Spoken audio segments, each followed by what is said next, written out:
Hello, I'm Krishna and welcome to the 24th episode of Who Said What. This is the show where I dive into interesting comments made by notable figures from across the world, whether it's finance or the broader business world, and dig into the stories behind them. Today, I have three very interesting comments from our Chief Economic Advisor on junk food, Google's head of AI, and finally Sanjeev Prasad of Kotak. At a recent CII conference, India's Chief Economic Advisor Dr. V. Ananta Nageshwaran made a statement saying combination of ultra-processed foods and screen time is a huge risk for demographic dividend. He also said that CSR is not just about spending 2% but it's integrating practices. He spoke about a bunch of topics, but this is something that stood out to me. Also, we couldn't find an official video of this talk. Coming back, his warning is clear. If we continue to ignore what we are feeding our people, both in terms of food and attention, we may lose out on the very advantage India is counting on to power its future. See, India has a young population. Over half of our people are under 30. In theory, this should be a huge advantage. More workers, more productivity, more growth. That's the demographic dividend. See, but the dividend is only useful if you can cash it. And for that, young people like you and me need to be healthy, educated and employable. What happens if we aren't? That's what he is worried about. He pointed out that we are not just in a race to meet economic targets like Viksit Bharat by 2047, we're also in a race against the hidden costs of modern life, the kind that doesn't show up in GDP data until it's too late. See, ultra-processed foods are products that are far removed from anything natural. Whether it's the sugary breakfast cereals, packaged chips, frozen ready-to-eat meals, basically food that never really rots. See, these foods are loaded with added sugars, fats, salts, preservatives and chemicals, all designed to enhance taste, shelf life and appearance. And they're everywhere. See, he wasn't just worried about rising obesity or diabetes, though both are real concerns. He was connecting this food trend to something bigger, which is productivity. If the youth of India are eating empty calories and spending hours glued to the screens, they won't be healthy enough, physically or mentally, to sustain a growing economy.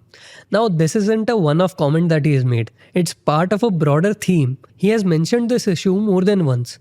In the economic survey released earlier this year, which is government's flagship economic report, the section on health and nutrition flagged rising processed food consumption and its link to non-communicable diseases.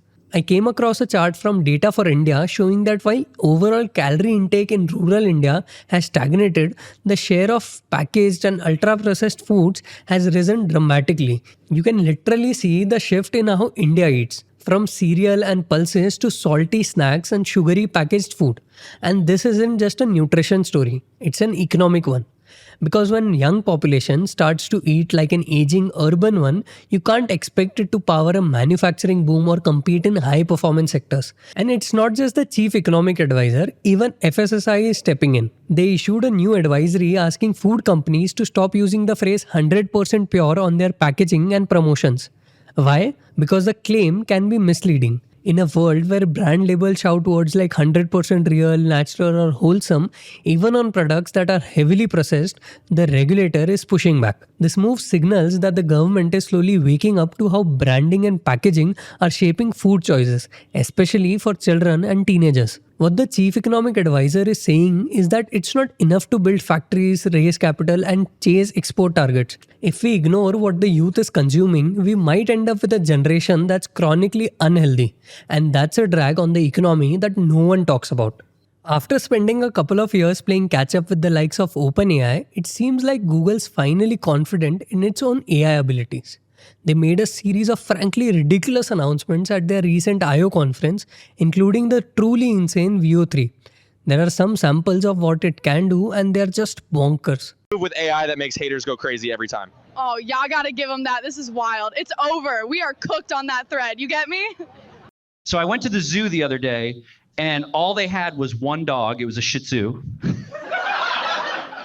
And with these breakthroughs, Google has gone on a bit of a PR blitz. And in this case, that's a fantastic thing for us because it gives us the chance to hear from Demis Hassabis, the man behind Google's DeepMind, the company's AI arm. See, Demis is worth listening to. DeepMind didn't start chasing AI yesterday. It's been on the ball for the last 15 years and it has catalyzed large parts of the ecosystem that's now exploding all around us.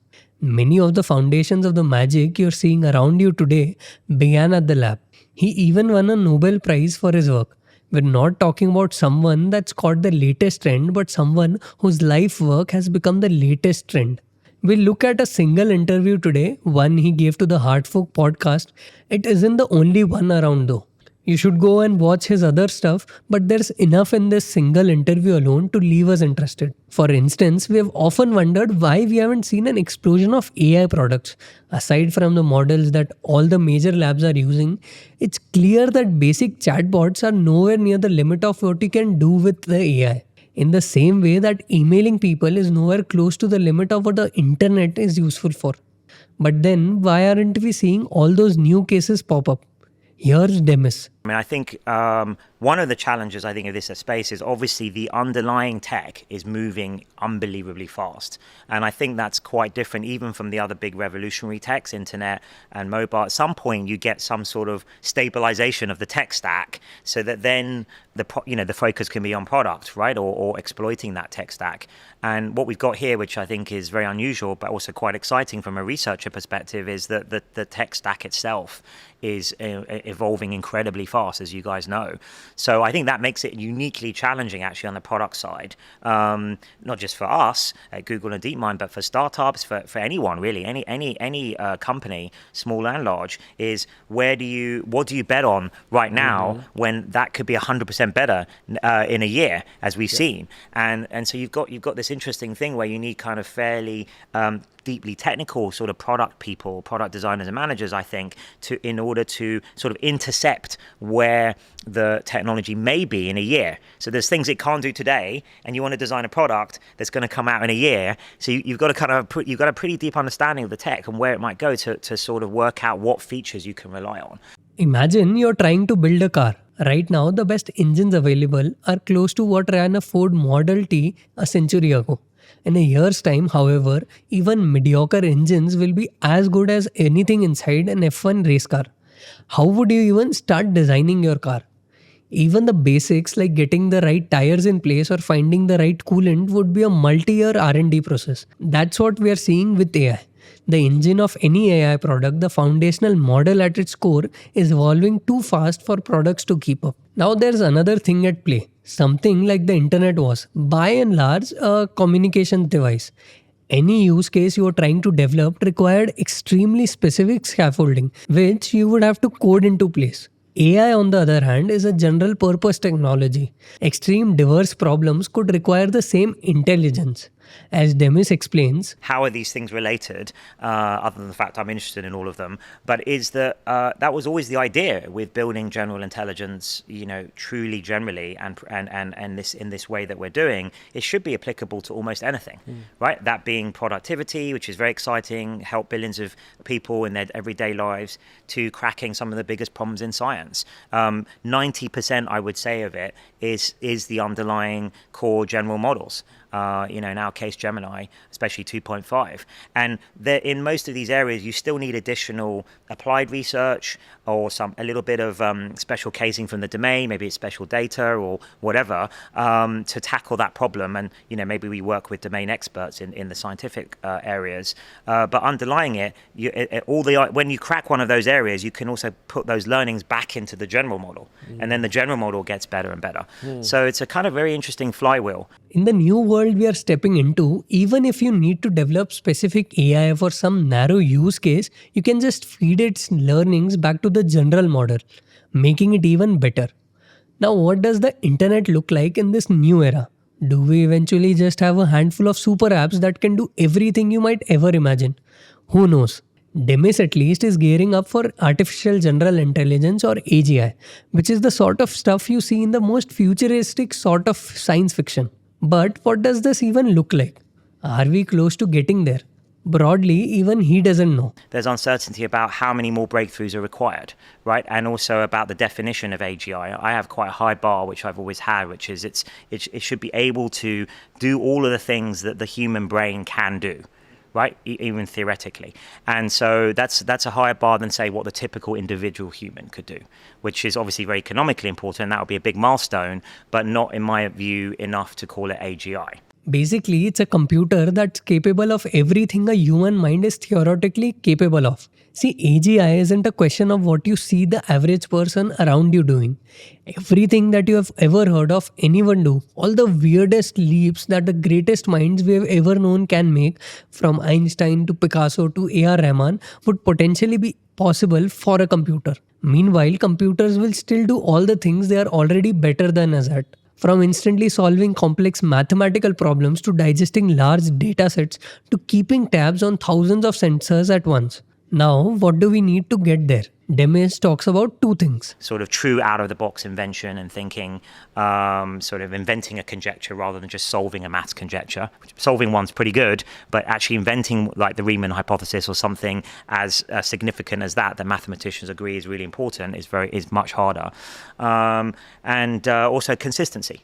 So the consistency is a requirement of generality, really, and it should be very, very difficult for even top experts to find flaws, especially trivial flaws in the systems, which we can easily find today. Now, how do we get there? DeepMind is trying out something called as evolutionary programming.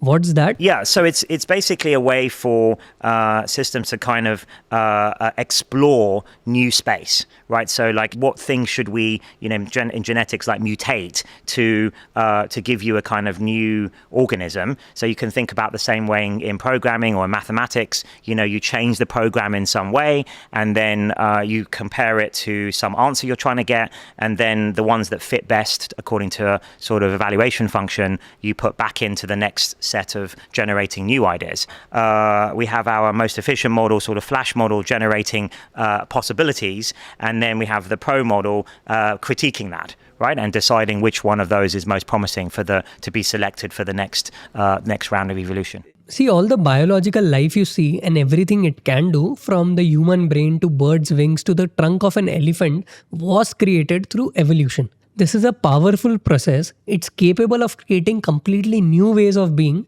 That's what DeepMind is now trying to create, new kinds of intelligence. It's doing that using AI itself. It's letting AI imagine completely new ideas around how AI might function, and it's using AI to test them. If there's something that shows genuine promise, it stays. All the other ideas are binned. Basically, DeepMind is beginning to create a body of all sorts of new interesting ideas on how AI can run, which are proven to work, and this whole process is now automated. That is, in short, how you get to an intelligence explosion. Now, there's a lot more in that we could go into, from what AI does to your job to what a kid today should do to prepare for an AI world. But we recommend you check out all of it. It's a crazy world we're going into, and trying to anticipate the changes coming your way is perhaps the best thing you could do for yourself.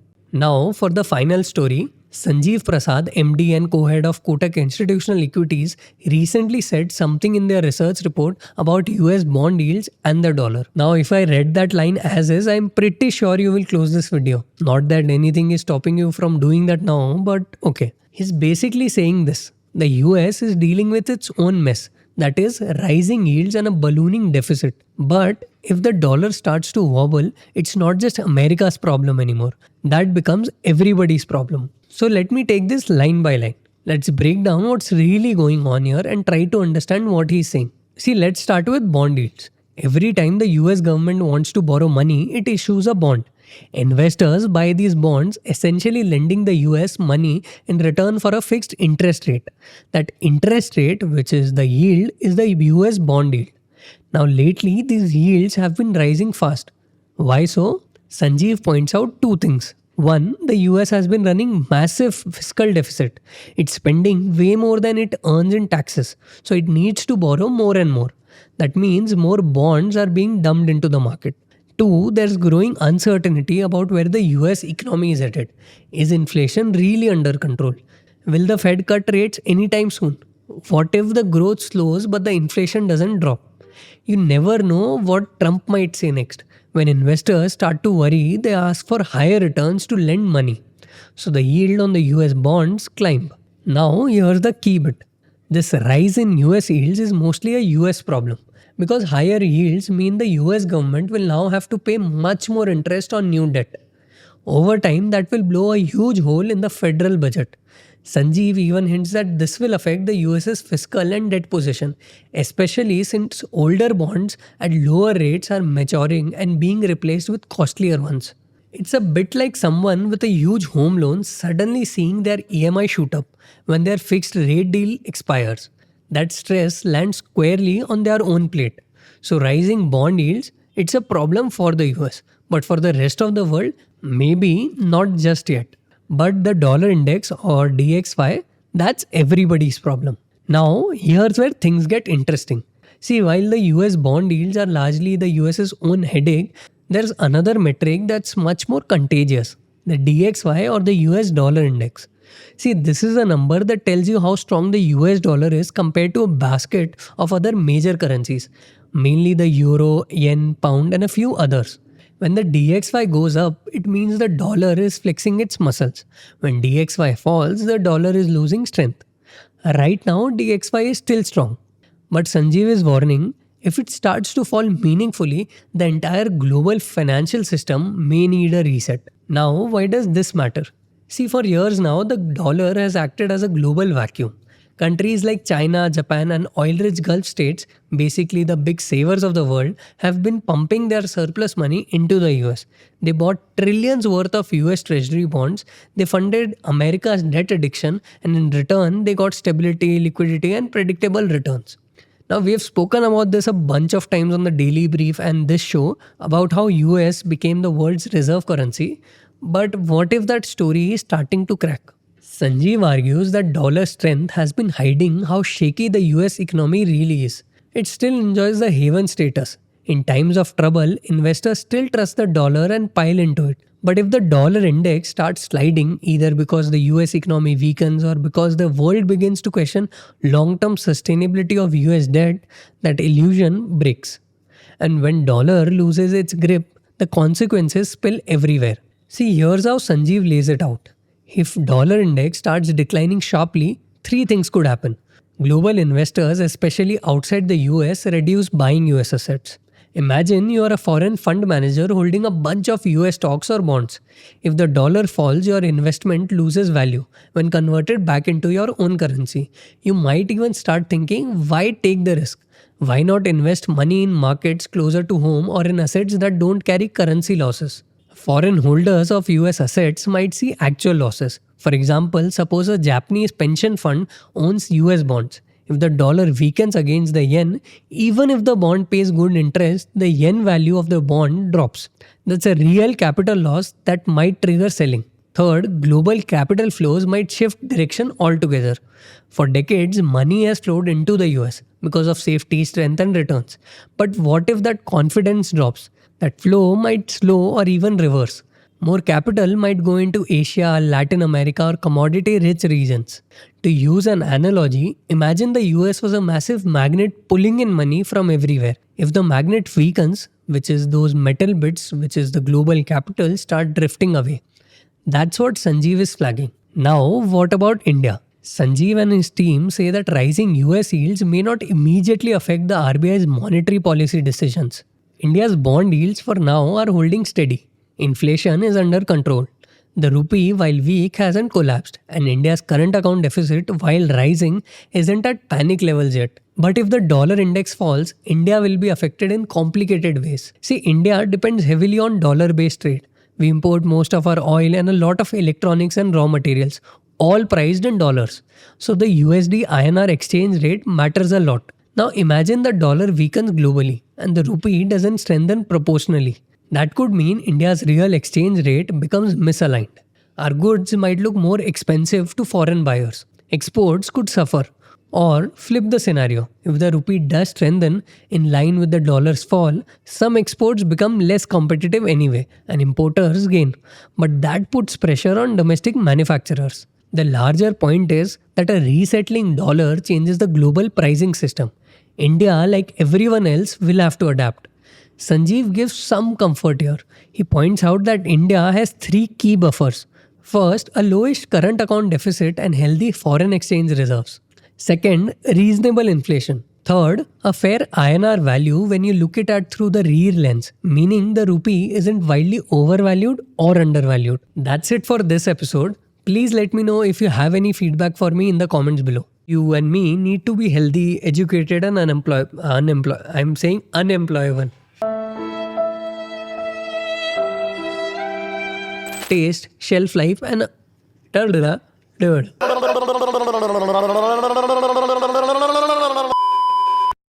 अरे ये एक तो uncomfortable है, बहुत uncomfortable है। तो चेहरा ही comfortable नहीं लग रही सर। क्या इसको नीचे कैसे करते, कैसे होता है ऐसे? हाँ ये ठीक है, तो ठीक है, ऐसे तो सही है।